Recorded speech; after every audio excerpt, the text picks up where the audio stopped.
जय हिंद दोस्तों, आर के मौर्य कॉमर्स क्लासेस के यूट्यूब चैनल में आपका एक बार फिर से स्वागत है। आज की इस वीडियो के माध्यम से आपको पढ़ाएंगे अंकेक्षण का वर्गीकरण। अंकेक्षण का जो वर्गीकरण है उसे हम दो भागों में बांटते हैं। ए भाग है अंकेक्षण के वर्ग, बी भाग है अंकेक्षण के प्रकार। अंकेक्षण के वर्ग में पहला है वैधानिक अंकेक्षण। अंकेक्षण के प्रकार में अंकेक्षण के वर्ग में पहला है वैधानिक अंकेक्षण। वैधानिक अंकेक्षण का मतलब होता है ऐसा अंकेक्षण जो नियम कानून द्वारा, विधि विधान द्वारा कराना अनिवार्य होता है, उसे वैधानिक अंकेक्षण कहते हैं। फिर से सुनिए, वैधानिक अंकेक्षण वह अंकेक्षण होता है जो नियम कानून द्वारा, विधि विधान द्वारा कराना अनिवार्य होता है, उसे वैधानिक अंकेक्षण के नाम से जानते हैं।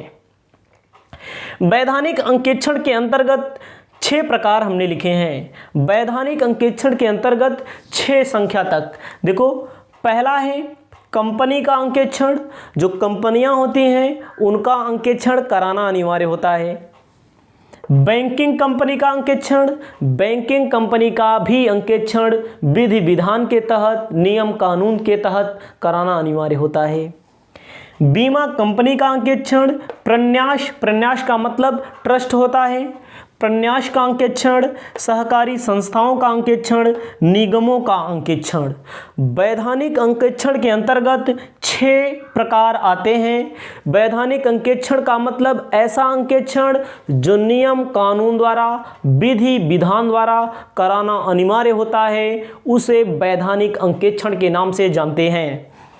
आप इसको अपनी कॉपी में लिख लेंगे। अगर आप बहुविकल्पीय पेपर देंगे तो आपसे पूछेगा कि कंपनी का अंकेक्षण कराना, ऑप्शन दे देगा अनिवार्य है, ऐच्छिक है, आवश्यकता है, इनमें से कोई नहीं। तो आपको ऑप्शन क्या टिक करना है? अनिवार्य है। अनिवार्य इन 6 आपको मिलेंगे।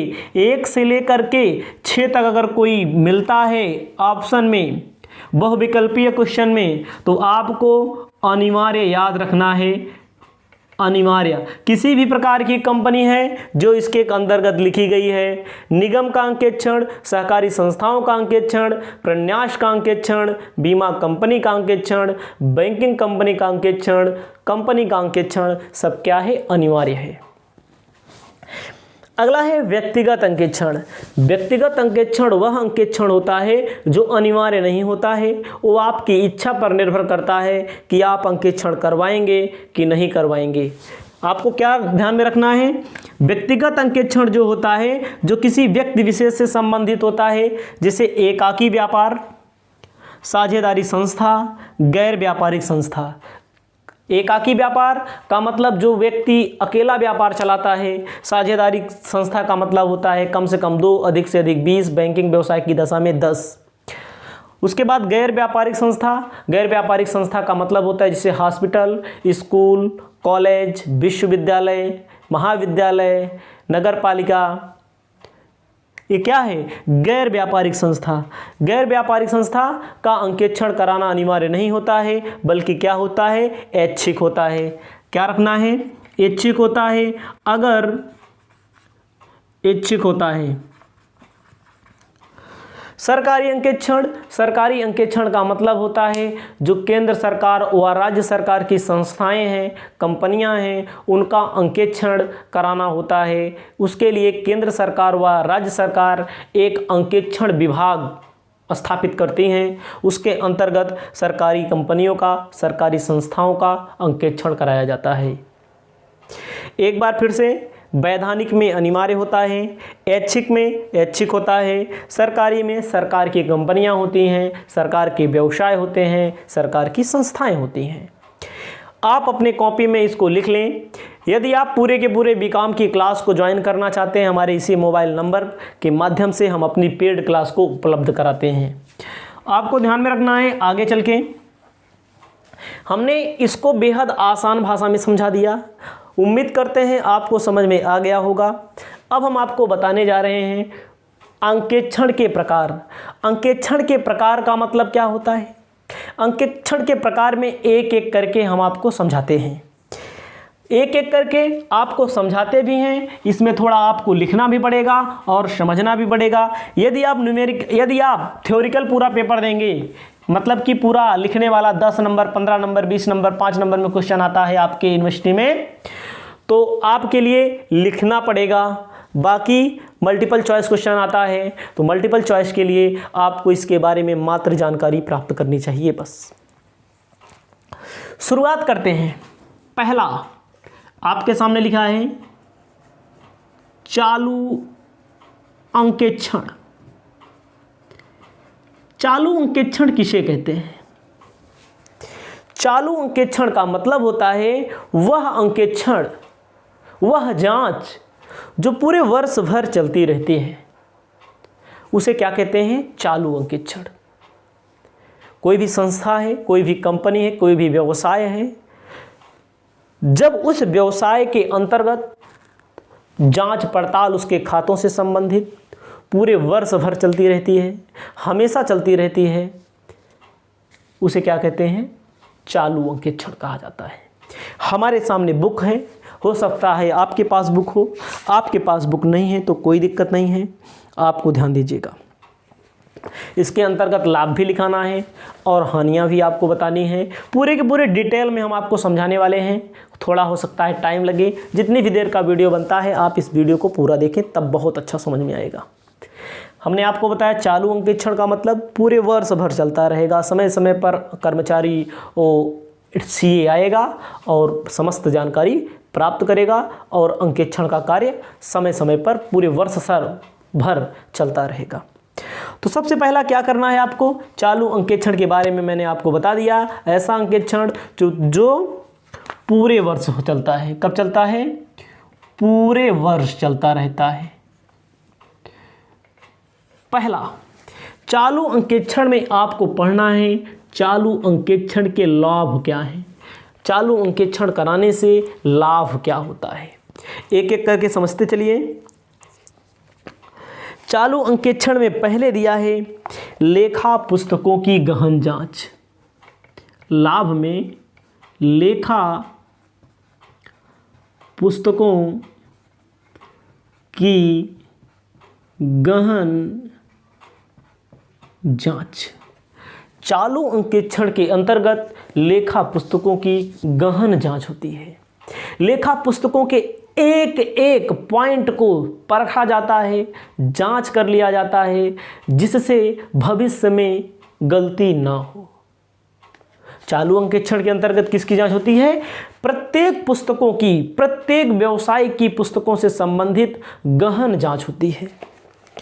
ठीक है। उसके बाद इससे लाभ होता है, अगर कोई गलती है, कोई कपट है, का शीघ्र पता लगना। अगर आप चालू अंकेक्षण कराते हैं, हमेशा जांच चलती रहती है, तो अगर अंकेक्षण के अंतर्गत अगर व्यवसाय की पुस्तकों में अगर कोई गलती हो रही है तो उसका तुरंत पता लग जाता है। गलती की और कपट की शीघ्र ही पता लग जाता है और बहुत जल्द पता लग जाता है। उसके बाद है अशुद्धियों की जानकारी प्रारंभ में ही हो जाना। तीसरा नंबर, अशुद्धियों की जानकारी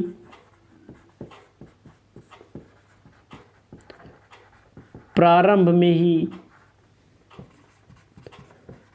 हो जाना। अगर कोई पुस्तकों में गलती हुई है तो उसकी भी जानकारी एकदम शुरुआत में ही हो जाती है। कर्मचारियों पर नैतिक प्रभाव। अगला है कर्मचारी पर नैतिक प्रभाव। कर्मचारियों पर नैतिक प्रभाव। जो कर्मचारी व्यावसायिक संस्था में लगे हुए हैं, वो गलती करने से डरते हैं, वह गबन करने से, कपट करने से, कामचोरी करने से डरते हैं, तो ये लाभ भी होता है चालू अंकेक्षण का। 5वां नंबर है समय का सदुपयोग। समय का सदुपयोग। चालू अंकेक्षण के अंतर्गत चालू वर्ष भर जब अंकेक्षण चलता रहता है तो अन्य कर्मचारियों का अलग से समय बर्बाद नहीं होता है।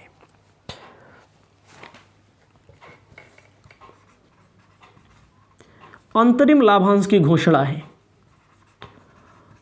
अंतरिम लाभांश की घोषणा। अंतरिम लाभांश किसे कहते हैं? अंतरिम लाभांश वह लाभांश होता है जो वर्ष के मध्य में घोषित किया जाता है। वर्ष के मध्य में अगर घोषित करना है किसी कंपनी को लाभांश, तो उसे पता करना होगा हमारी कंपनी फायदे में है कि घाटे में है। फायदा या घाटा कंपनी के वर्ष के अंत में, वित्तीय वर्ष के अंत में पता लगता है, हिसाब किताबी वर्ष के अंत में पता लगता है। लेकिन अगर चालू अंकेक्षण हो रहा है तो वर्ष के बीच में, अंतरिम का मतलब बीच में ही अंतरिम लाभांश कंपनी दे सकती है चालू अंकेक्षण के माध्यम से लाभ का पता करके। बिना चालू अंकेक्षण के अंतरिम लाभांश बीच में आप नहीं दे पाएंगे। अगला है लेखा पद्धति में शीघ्र सुधार। लेखा पद्धति में शीघ्र सुधार। लेखांकन पद्धति दोहरा लेखा प्रणाली में अगर कोई गलती होती है तो चालू अंकेक्षण के अंतर्गत तुरंत शुद्ध कर लिया जाता है। अगर चालू अंकेक्षण नहीं होगा, अंतिम अंकेक्षण होगा, बाद में सबसे होगा, लास्ट में होगा, तो बाद में कठिनाई होती है। अगर चालू अंकेक्षण है, तुरंत गलती पता लगे, तुरंत उसको शीघ्र शुद्ध कर लो। 8वां है अंतरिम खातों की तैयारी। अंतरिम खातों की तैयारी। जो अंतरिम खाते तैयार कराए जाते हैं, जो अंतरिम खाते तैयार कराए जाते हैं, कब तैयार कराए जाते हैं? अब अंतरिम का मतलब जो खाते बीच में तैयार कराए जाएं। जैसे 31 मार्च को वर्ष समाप्त होता है, बीच में ही फरवरी में करवा लीजिए, जनवरी में करवा लीजिए, मार्च के पहले करवा लीजिए, दिसंबर में करवा लीजिए, अगस्त में, कभी भी। तो जो बैलेंस शीट बनती है, पीएल बनता है इनका, वो बीच में भी बनाया जा सकता है, वर्ष के मध्य में भी। सब एक एक पॉइंट बता रहे हैं आपको। 9वां दिया है अंकेक्षक रिपोर्ट की शीघ्र प्राप्ति। अंकेक्षक कौन होता है? जो व्यक्ति सीए होता है, जो व्यक्ति जांच पड़ताल करता है, अंकेक्षक उसे कहते हैं। अंकेक्षक रिपोर्ट की शीघ्र प्राप्ति। अंकेक्षक जो रिपोर्ट देता है, पूरा जांच पड़ताल करने के बाद, बही खातों की जांच पड़ताल करने के बाद पीएल की जांच पड़ताल करेगा और बैलेंस शीट की जांच पड़ताल करेगा, वो क्या देगा? रिपोर्ट देगा। रिपोर्ट किसको देगा? व्यवसाय के स्वामी को। तो अगर चालू अंकेक्षण है तो रिपोर्ट बीच में दे सकता है, मतलब कि जल्द दे सकता है। 10वां है अंकेक्षक के लिए सुविधाजनक। अंकेक्षक के लिए सुविधाजनक। अंकेक्षक के लिए सुविधाजनक यह होता है कि उसको समय समय पर तमाम कागज मिलते रहते हैं, तमाम लेन देन से संबंधित प्रविष्टियां होती रहती हैं, तो इसीलिए अंकेक्षक के लिए बहुत सुविधाजनक होता है। उसके बाद है 12 नंबर अंतिम खाते का शीघ्र, अंतिम खाते का शीघ्र प्रस्तुतिकरण। जो अंतिम खाते तैयार किए जाते हैं, जैसे statement of profit and loss और बैलेंस शीट, उसको जल्द से जल्द प्राप्त किया जा सकता है। अंकेक्षण कर्मचारी व्यस्त रखे जा सकते हैं। जो अंकेक्षण करने के लिए कर्मचारी रखे गए हैं उनको पेमेंट दिया जाता है कंपनी की ओर से, संस्था की ओर से, उनको व्यस्त रखा जाता है। अंकेक्षण कर्मचारी व्यस्त रखे जा सकते हैं। आपके सामने मैंने 13 टॉपिक लिखा, सभी बुक के माध्यम से लिखा, जो बुक में दिया गया है। चालू अंकेक्षण का मतलब होता है पूरे वर्ष में हमेशा जांच होती रहती है समय समय पर। लाभ क्या होता है, गहन जांच हो जाती है, कपट हुई है, गलती हुई है, शीघ्र पता लग जाता है, अशुद्धियों की जानकारी प्रारंभ में मिल जाती है अगर कोई अशुद्धियाँ हो रही हैं, कर्मचारी पर नैतिक प्रभाव पड़ता है, समय का सदुपयोग हो जाता है, अंतरिम लाभांश की घोषणा मतलब वर्ष के मध्य में लाभांश घोषित किया जा सकता है, लेखा पद्धति में शीघ्र सुधार हो जाता है, अंतरिम खातों की तैयारी, अंतरिम खाते, अगर वर्ष के मध्य में कोई खाता तैयार करना है, पीएल बैलेंस शीट तैयार हो जाता है, अंकेक्षक सीए जल्दी रिपोर्ट दे देता है, अंकेक्षक के लिए सुविधाजनक, अंतिम खातों का शीघ्र प्रस्तुतिकरण हो जाता है, और अंकेक्षण कर्मचारी जो अंकेक्षण करने के लिए रखे गए हैं, जिनको पेमेंट दी जाती है, वे फालतू नहीं बैठते, फालतू इधर उधर नहीं घूमते, वो लोग व्यस्त रहते हैं। ये चालू अंकेक्षण के लाभ थे। भैया अगर कहीं पर लाभ है तो कहीं पर दोष भी है, सब हम आपको एक एक करके बता रहे हैं। भले ही हमारा वीडियो बहुत लंबा बने, लेकिन मैं एक एक करके बताऊंगा ताकि आपको दोबारा पढ़ने की ज़रूरत ना पड़े। आप इसे अपनी कॉपी में लिख लें, आप वीडियो को रोक करके कॉपी में लिख सकते हैं। अब हम आगे बढ़ते हैं, आगे बढ़ते हैं। चालू अंकेक्षण के दोष क्या हैं?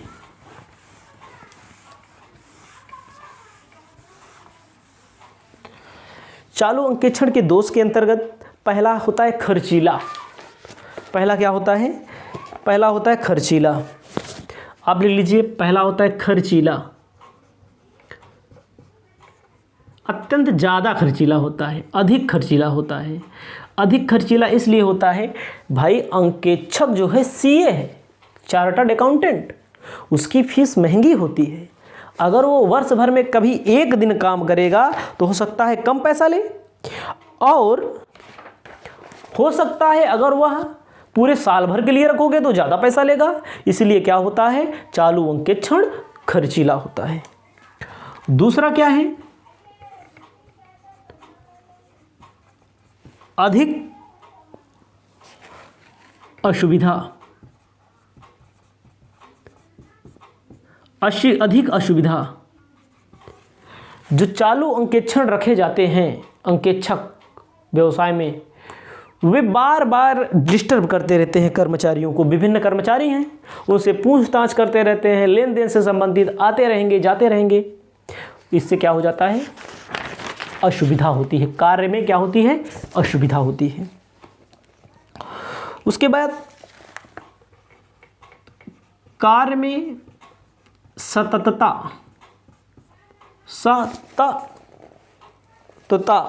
का अभाव। अगर कोई कर्मचारी आपके कार्यालय में काम कर रहा है तो उसको काम करने दीजिए। अगर चालू अंकेक्षण होगा, चार्टर्ड अकाउंटेंट आएगा, उसका व्यक्ति आएगा व्यवसाय में, तमाम कागज़ों की देखरेख के लिए वो मांगेगा, डिटेल मांगेगा, तो क्या होता है, कार्य में सततता का अभाव पाया जाता है। अन्य कर्मचारी जो व्यवसाय में लगे होते हैं उनको असुविधा फील होने लगती है। उसके बाद चौथा है अंकेक्षक की प्रभावहीनता। अंकेक्षक की प्रभावहीनता। अंकेक्षक की प्रभावहीनता का मतलब होता है, जिसे आपके घर में रोज़ एक वही रिश्तेदार आए या आप किसी रिश्तेदार के यहाँ रोज़ जाएं तो आपकी इज्जत कम हो जाती है। हम भी कहीं जाएं रोज़ रोज़ तो इज्जत कम हो जाती है। तो उसी प्रकार अंकेक्षक जो किसी व्यवसाय में रोज़ रोज़ पहुँचा रहेगा, प्रतिदिन पहुँचा रहेगा, तो उसका प्रभाव थोड़ा थोड़ा कम हो जाता है। ये नुकसान होता है। अगर प्रभाव कम हो जाएगा तो जान लीजिए आपकी कमियों को, अंकेक्षक की कमियों को कर्मचारी भांप जाएंगे। कर्मचारियों की कार्य क्षमता में ह्रास, अगला है कर्मचारियों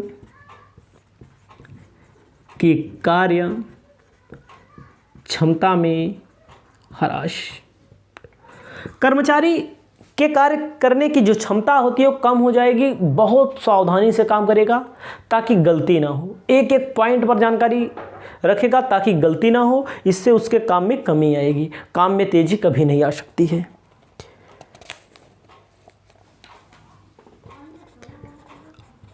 अंकों में हेरफेर की अधिक संभावना।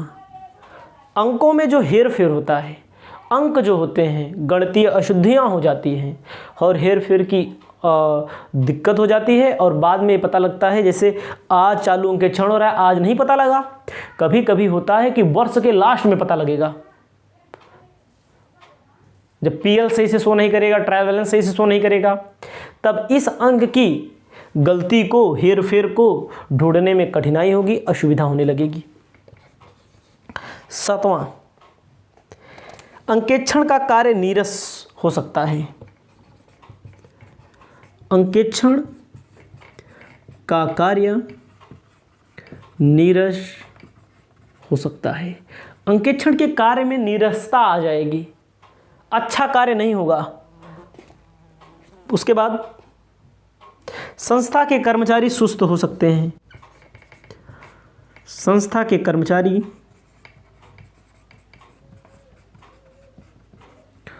सुस्त हो सकते हैं। जो संस्था के कर्मचारी होते हैं उनमें सुस्तता ज़्यादा पाई जाती है। तो आपके सामने हमने पहले लाभ लिखा था, उसके बाद हमने क्या लिख लिया, हानि भी लिख लिया। जब मैंने हानि लिख लिया तो हानि में हमने आपको बताया अधिक खर्चीला होता है, कार्य में असुविधा होती है, सततता का अभाव पाया जाता है, अंकेक्षक का प्रभाव कम हो जाता है, कर्मचारियों की कार्य क्षमता में कमी आ जाती है, अंकों में हेरफेर हो सकता है, अंकेक्षण का कार्य नीरस हो सकता है, संस्था के कर्मचारी सुस्त हो सकते हैं। इसको आप अपनी कॉपी में लिख लें वीडियो को रोक करके। अब हम आपको आगे बताते हैं वार्षिक अंकेक्षण या सामयिक अंकेक्षण या अंतिम अंकेक्षण। ध्यान दीजिएगा, दूसरा नंबर टॉपिक आपको पढ़ना है वार्षिक अंकेक्षण। वार्षिक अंकेक्षण के 3 नाम, सामयिक अंकेक्षण, उसके बाद अंतिम अंकेक्षण। 3 अंकेक्षण, 3 नाम है इसके। वार्षिक अंकेक्षण का मतलब, सामयिक अंकेक्षण का मतलब, अंतिम अंकेक्षण का मतलब एक ही है। इसका अर्थ होता है कि जो अंकेक्षण वर्ष में एक बार कराया जाए, प्रतिदिन नहीं होगा, इसीलिए इसे वार्षिक कहा गया है। एक निश्चित समय पर कराया जाए, वर्ष के अंत में कराया जाए, इसलिए इसे कहते हैं वार्षिक, सामयिक या अंतिम अंकेक्षण। वर्ष भर में केवल एक बार कराया जाएगा, इसलिए इसे क्या कहते हैं, वार्षिक अंकेक्षण। इसको आपने कॉपी में लिख लिए होंगे। आगे चलते हैं, वार्षिक अंकेक्षण के लाभ लिखते हैं। वार्षिक अंकेक्षण के लाभ क्या हैं, वार्षिक अंकेक्षण के दोष क्या हैं। सबसे पहले लाभ में कहा है मितव्ययी।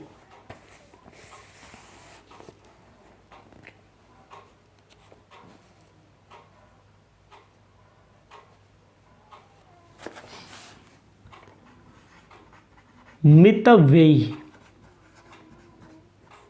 मितव्ययी का मतलब होता है ऐसा अंकेक्षण जो वर्ष में एक बार कराया जाता है, इसमें कम खर्चा करना पड़ता है, इसमें कम खर्चा करना पड़ता है, कम पारिश्रमिक की जरूरत पड़ती है, ठीक है, इसीलिए मितव्ययी है। इसे आवश्यकता अनुसार घटाया बढ़ाया जा सकता है, इधर उधर किया जा सकता है, अगला है समय की बचत।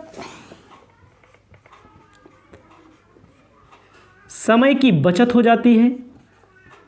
जो कार्य चालू अंकेक्षण में रोज रोज हो रहा था या हफ्ते में एक बार होता है, वही वर्ष भर में एक बार होगा।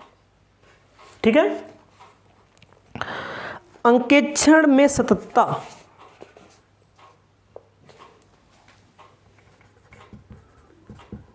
अंकेक्षण में सततता, जो ये वार्षिक अंकेक्षण है सतत होता है। सतत का मतलब जब एक बार इसके किसी खातों की जांच से संबंधित कार्य शुरू हो जाता है तो पूरे क्या होता है, पूरे वर्ष होता रहता है।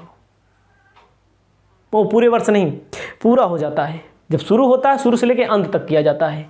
और चालू में क्या था, बीच में रुकता है, चलता है, रुकता है, चलता है, हमेशा चलता रहता है।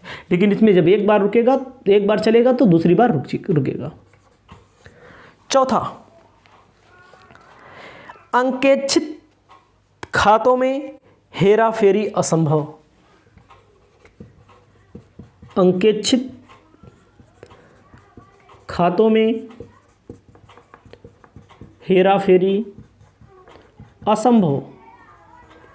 जो अंकेक्षित किए गए खाते हैं वर्ष के अंत में होंगे, उन सबको जांच करता रहेगा तो तुरंत कोई घपला नहीं कर सकता, तुरंत कुछ नहीं होता।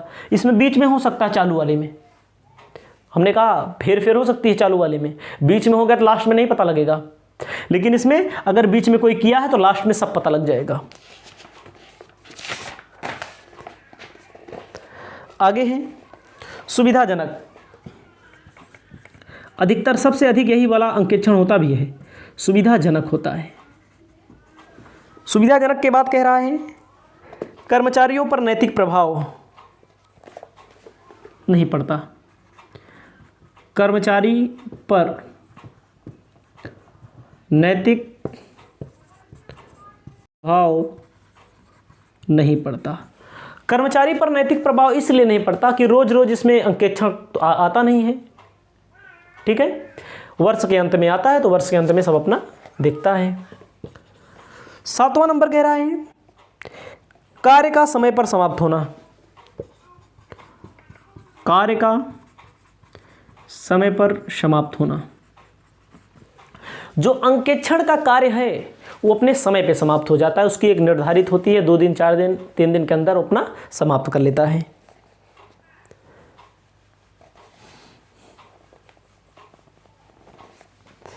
आठवां, अंकेक्षण का कार्य नीरस कम होता है। जो अंकेक्षण का कार्य है वो क्या होता है, नीरस कम होता है। इतना आप लिख ले। उसके बाद दोष, इसके बाद आपको लिखना है दोष क्या है।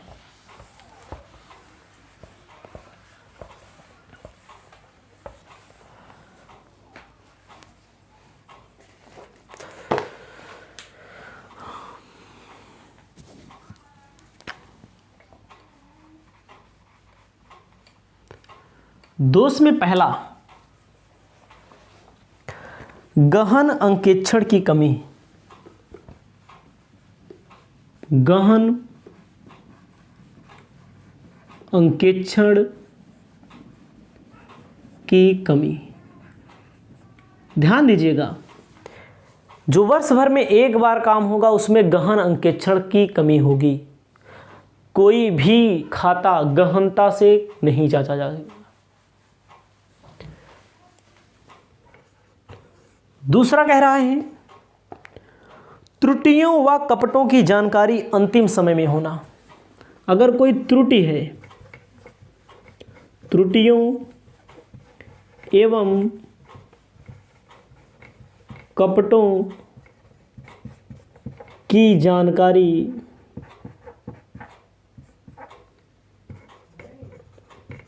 अंतिम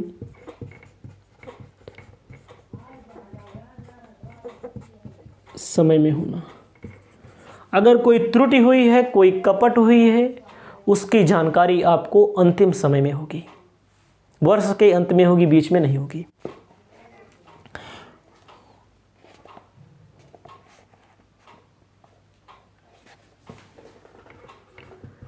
अंकेक्षण रिपोर्ट में देरी,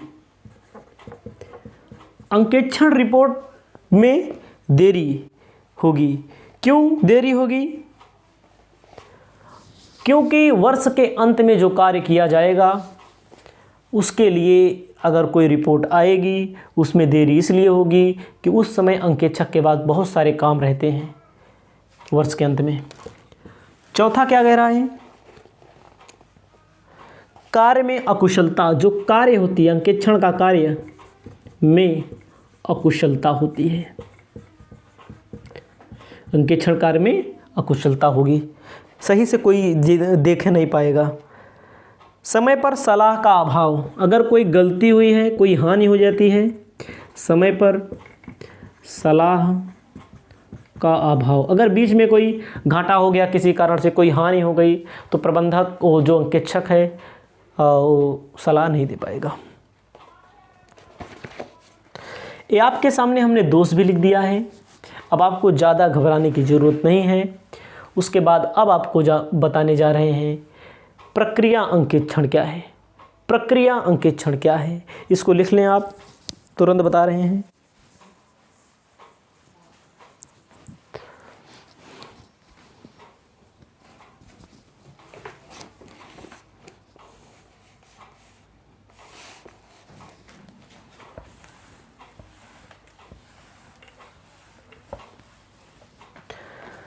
तीसरा है प्रक्रिया अंकेक्षण, नहीं मध्य अंकेक्षण पहले है।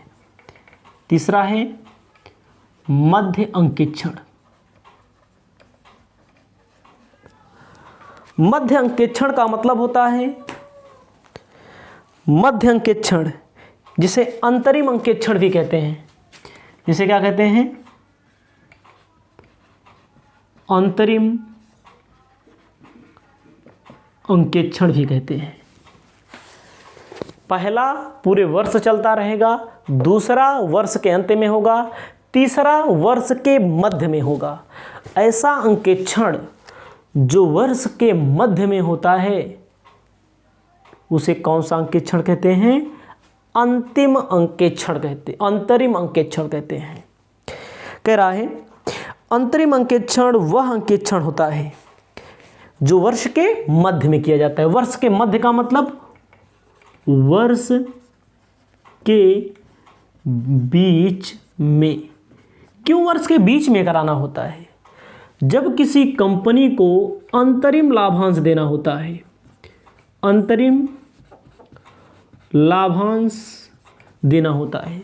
जब किसी व्यक्ति को, जब कंपनी को अपने अंशधारियों को वर्ष के बीच में लाभांश, अंतरिम लाभांश का मतलब जो वर्ष के बीच में लाभांश दिया जाता है उसे अंतरिम लाभांश कहते हैं। तब कौन सा अंकेक्षण कराया जाता है? अंतरिम अंकेक्षण या मध्य अंकेक्षण कराया जाता है। तो इसके लिए लाभ भी है, इसकी हानियां भी हैं। आपको ध्यान रखना है वर्ष के मध्य में। लाभ में क्या कहा गया है? लाभ में कहा गया है वार्षिक अंकेक्षण में सहायक,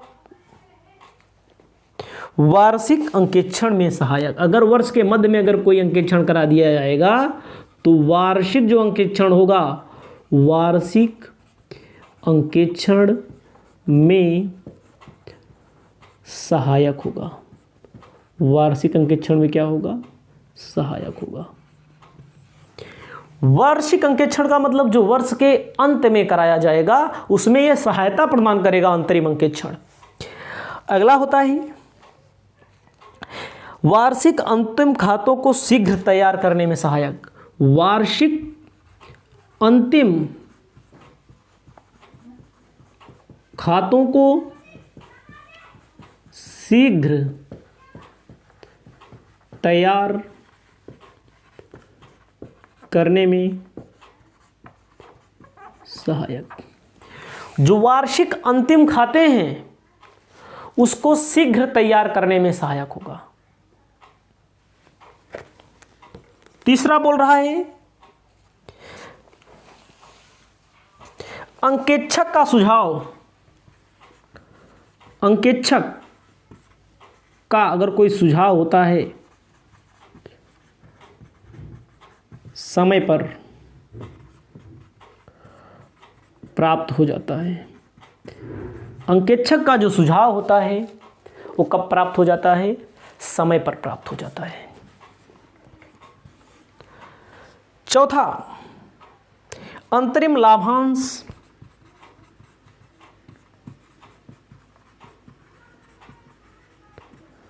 घोषित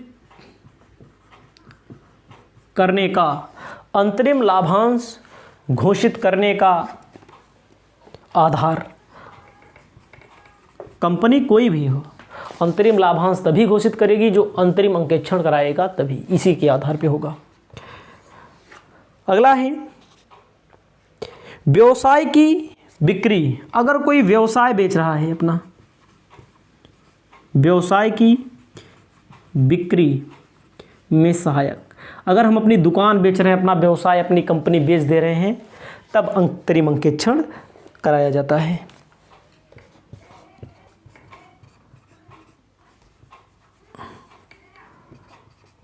साझेदार की मृत्यु या अवकाश पर, अगर किसी साझेदार की मृत्यु हो जाए, वर्ष के मध्य में ही होती, वर्ष के बीच में हो सकती है, कभी भी हो सकती है। अवकाश अगर कोई वर्ष के मध्य में करे, रिटायरमेंट ही ले, अवकाश ग्रहण करे, छुट्टी ले ले, तब अंतरिम अंकेक्षण कराया जाएगा। ठीक है। चाहे प्रवेश, साझेदारी के प्रवेश भी अगर कोई वर्ष के मध्य में करता है, तब क्या कराया जाता है? वर्ष के मध्य में।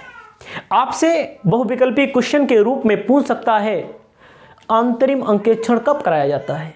नए साझेदारी के प्रवेश पर, कंपनी की बिक्री पर, इनमें से सभी, इनमें से कोई नहीं। तो ऐसे आंसर अभी जब हम आपको बहुविकल्पी इस चैप्टर के बारे में बताएंगे तो बहुत से क्वेश्चन मिलेंगे जो यहीं से पूछे जाएंगे। आप डायरेक्ट बहुविकल्पी पढ़ के इतना अच्छा नहीं पढ़ सकते, तो इसको आप अपनी कॉपी में लिख लें। लाभ भी है, जहां लाभ वहां दोष, दोष भी है। इस चीज़ों को पढ़ना जरूरी है, एक एक को पढ़ना जरूरी है, तभी आप पेपर में अच्छे से लिख पाएंगे, तभी आप पेपर में अगर बहुविकल्पी पूछा जाएगा तो ऑप्शन सही लिख पाएंगे आप। अब इसका क्या है? दोष।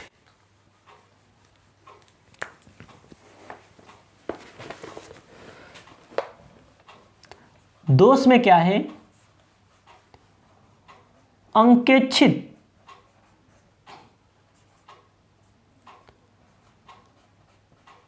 खातों में हेरफेर। अगर कोई अंकेक्षित खाता है, जांच पड़ताल किए जाने वाला खाता है, उसमें हेरफेर की संभावना होती है। ठीक है।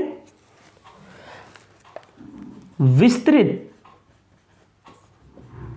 जांच का अभाव, बड़ी पैमाने पर अच्छे से जांच नहीं हो सकती।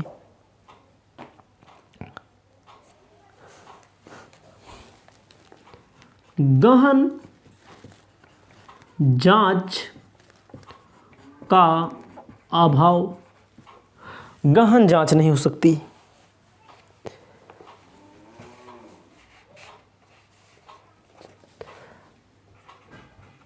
कर्मचारियों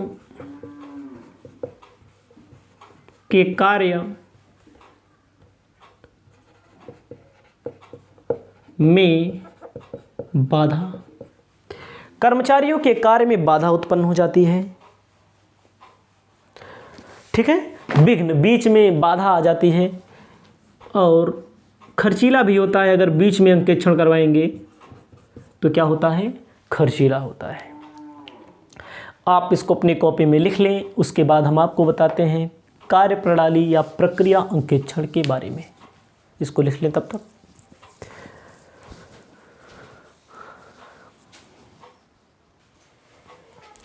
जब आप इसे लिख लेंगे तो आपको आना है कार्य प्रणाली या अंकेक्षण। कार्य प्रणाली अंकेक्षण, या इसे कहते हैं प्रक्रिया अंकेक्षण के नाम से। इसे क्या कहते हैं?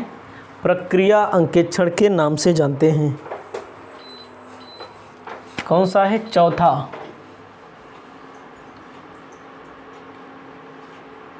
कार्यप्रणाली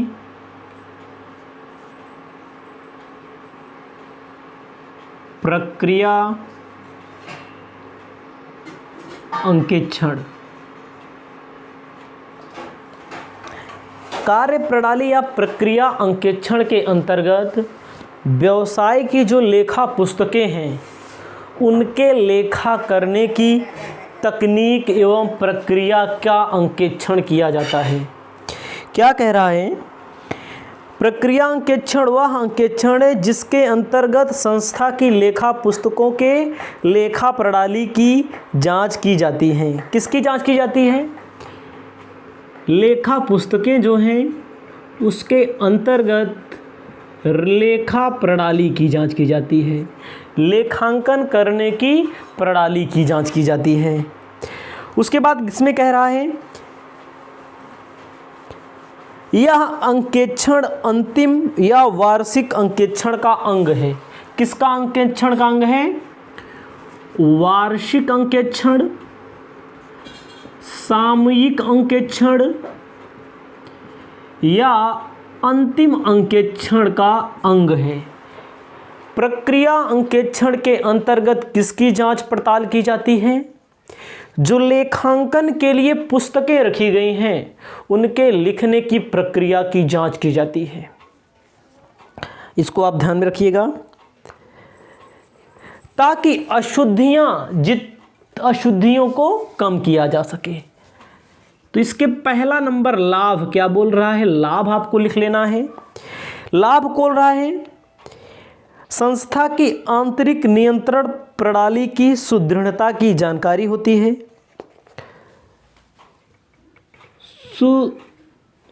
संस्था के आंतरिक प्रणाली की सुदृढ़ता, संस्था के आंतरिक प्रणाली की सुदृढ़ता की जानकारी। जो संस्था की आंतरिक प्रणाली है वो कितना सुदृढ़ है इसकी जानकारी प्राप्त होती है। लाभ है। दूसरा है त्रुटियों की शीघ्र पकड़। जो त्रुटि होती है उसको शीघ्रता से पकड़ा जा सकता है। उसके बाद तीसरा है कमियों पर सुझाव। अगर कोई कमी है व्यवसाय के अंतर्गत उसकी कमी पर सुझाव दिया जाता है। चौथा पुस्तकों के सत्यता की जानकारी। पुस्तकों के सत्यता की जानकारी, जो पुस्तकें हैं उनके सत्यता की जानकारी प्राप्त हो जाती है। अब आगे है दोष। दोष आपको ध्यान में रखना है। दोष क्या कह रहा है?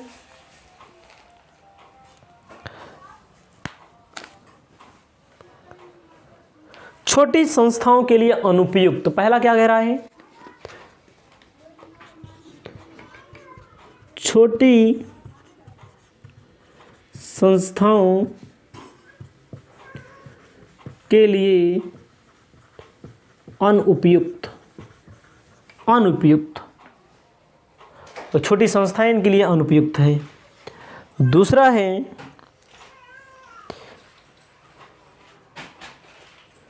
केवल कार्य प्रणाली की जानकारी होती है, अंकेक्षण नहीं होता। केवल कार्य प्रणाली की जांच होती है, अंकेक्षण नहीं होता, जांच पड़ताल नहीं होती।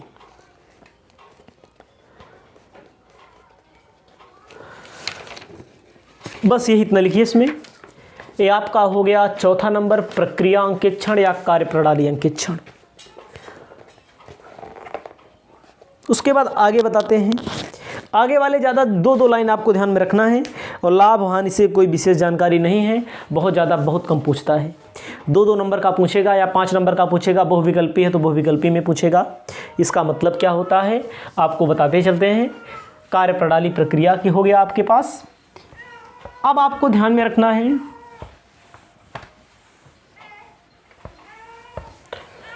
कौन सा प्रमाप अंकेक्षण किसे कहते हैं। 5वां, प्रमाप अंकेक्षण किसे कहते हैं। प्रमाप अंकेक्षण क्या है, उसके बाद क्या कह रहा है, आकस्मिक अंकेक्षण क्या है।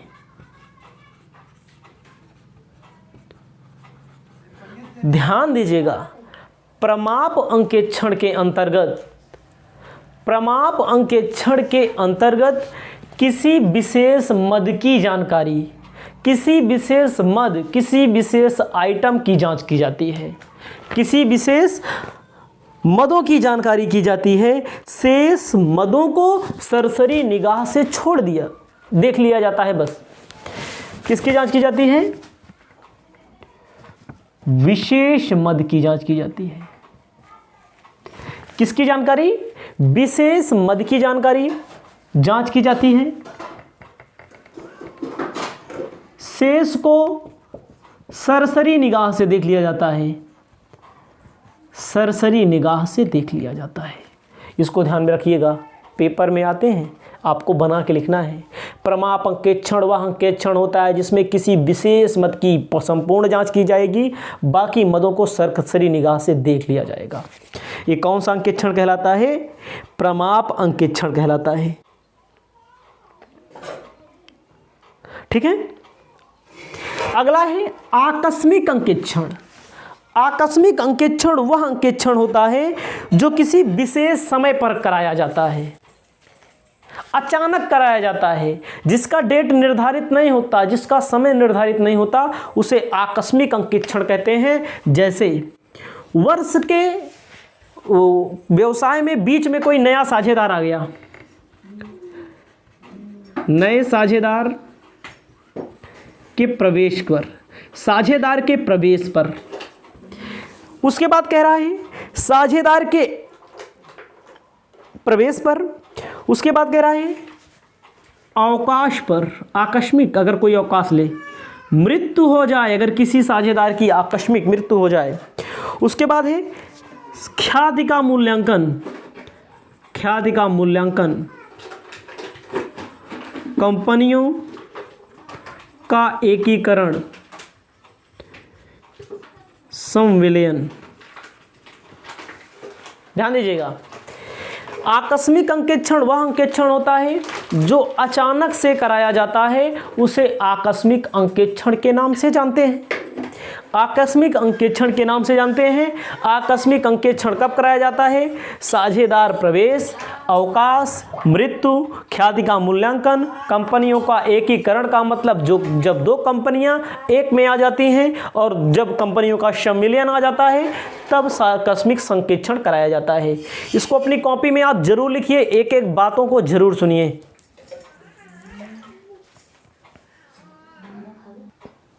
इसको लिखने के बाद आपको ध्यान देना है, आपको लिखना है आंशिक अंकेक्षण किसे कहते हैं। कौन सा अंकेक्षण, आंशिक अंकेक्षण। 7वां नंबर, 7वां नंबर आंशिक अंकेक्षण।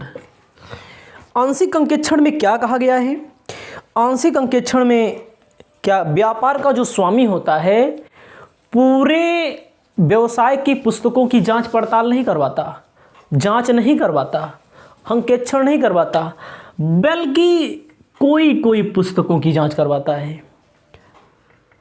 जैसे किसकी जांच करवाएगा, मान लीजिए क्रय बही की जांच कह दिया अंकेक्षक को करने के लिए, या कह दिया भैया विक्रय बही, जो उसके दृश्य से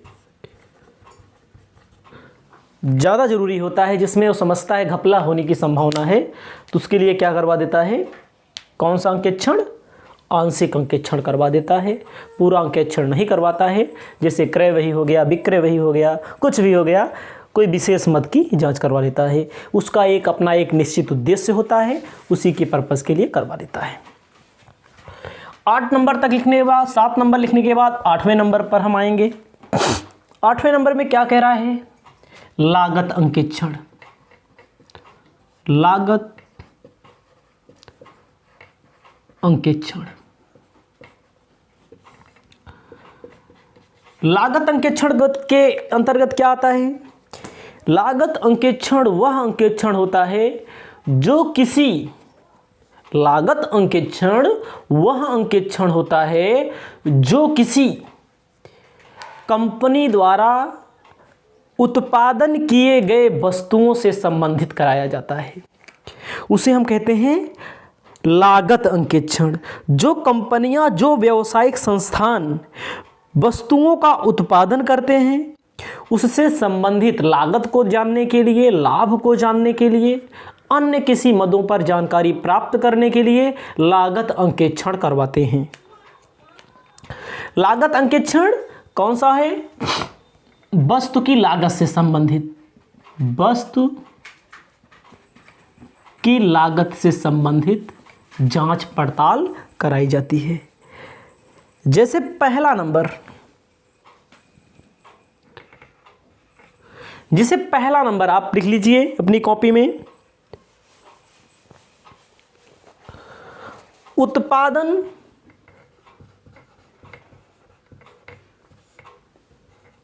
क्षमता का ज्ञान कराना है, हमारे उत्पादन करने की क्षमता क्या है। दूसरा नंबर है उत्पाद एवं सेवा की गुणवत्ता। उत्पाद एवं सेवा की गुणवत्ता। उत्पादन एवं सेवा की जो गुणवत्ता है उसमें वृद्धि हुई है कि कमी हुई है, वृद्धि हुई है कि कमी हुई है। उत्पादन क्षमता या सेवा की गुणवत्ता में उसकी जांच करवाई जाती है। उसके बाद है उत्पादन कार्यकुशलता। उत्पादन कार्य कुशलता में वृद्धि। अगर उत्पादन कार्यकुशलता में वृद्धि हुई है, उसकी जानकारी प्राप्त हो जाती है। इसके लाभ हैं। चौथा, उचित लागत की जानकारी प्राप्त हो जाती है। उचित विक्रय मूल्य निर्धारित किया जा सकता है, उचित विक्रय मूल्य निर्धारित कर सकते हैं। लागत में कमी की जानकारी प्राप्त कर सकते हैं। इसीलिए क्या कराया जाता है? लागत अंकेक्षण कराया जाता है। लागत अंकेक्षण वस्तुओं के संबंधित होता है।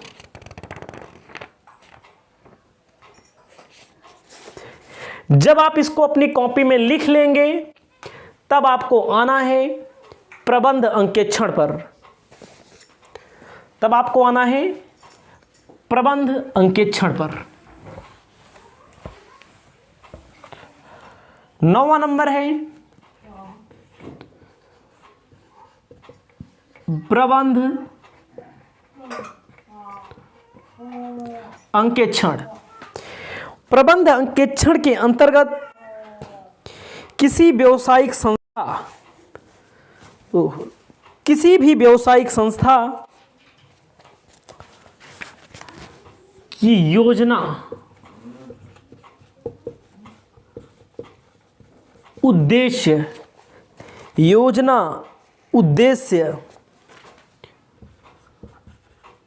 प्रक्रिया, विधि की जांच कराई जाती है। प्रबंध का मतलब मैनेजमेंट जो लोग कर रहे हैं, मैनेजमेंट में कोई कमी तो नहीं हो गई है। कमी हो गई है तो क्यों हो गई है, उस कमी को दूर कैसे किया जाए, इसकी जांच कहाँ कराई जाती है? प्रबंध अंकेक्षण के अंतर्गत कराई जाती है, मैनेजमेंट ऑडिटिंग के अंतर्गत कराई जाती है। उसके बाद आपको ध्यान देना है चिट्ठा अंकेक्षण, 10वां नंबर, चिट्ठा अंकेक्षण। बैलेंस शीट की जांच कराई जाती है। बैलेंस शीट में दायित्व लिखे जाते हैं और एसेट्स लिखे जाते हैं, लायबिलिटीज लिखी जाती है और एसेट्स लिखे जाते हैं।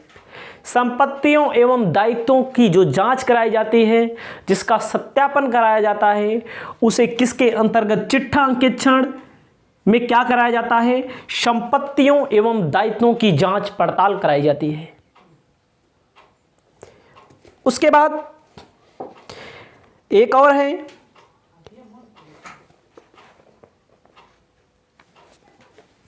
ग्यारह नंबर, व्यवस्था अंकेक्षण। क्या है? व्यवस्था अंकेक्षण। व्यवस्था अंकेक्षण के अंतर्गत लेखांकन प्रणाली की जांच कराई जाती है। किसकी जांच कराई जाती है? लेखांकन प्रणाली की जांच कराई जाती है। जो लेखांकन प्रणाली है उसके नियमों व सिद्धांतों का सही से पालन किया गया है कि नहीं किया गया है। दोहरा लेखा प्रणाली या एकहरा लेखा प्रणाली के सिद्धांतों का पालन किया गया है कि नहीं किया गया है, इसकी जांच कराई जाती है। 12 नंबर है पूर्ण जांच। जब कोई मालिक, जब कोई व्यवसायी, जब कोई कंपनी यह चाहती है कि हमारे सभी मदों की पूरी जांच कर दी जाए, तो उसे पूर्ण जांच कहते हैं। इसके अंतर्गत पूरे व्यवसाय के सभी खातों से संबंधित जांच कराई जाती है। उसे क्या कहते हैं? पूर्ण जांच में क्या होती है? सभी खातों की जांच होगी, सभी पुस्तकों की जांच होगी, जिसे हम क्या कहेंगे? पूर्ण जांच के नाम से जानते हैं। आप इसको अपनी कॉपी में जरूर लिखें। अभी ये 13, 14, 15 और 16।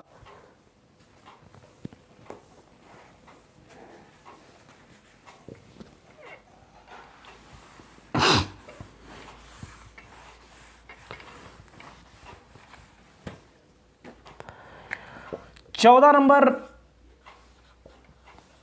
आंतरिक जांच।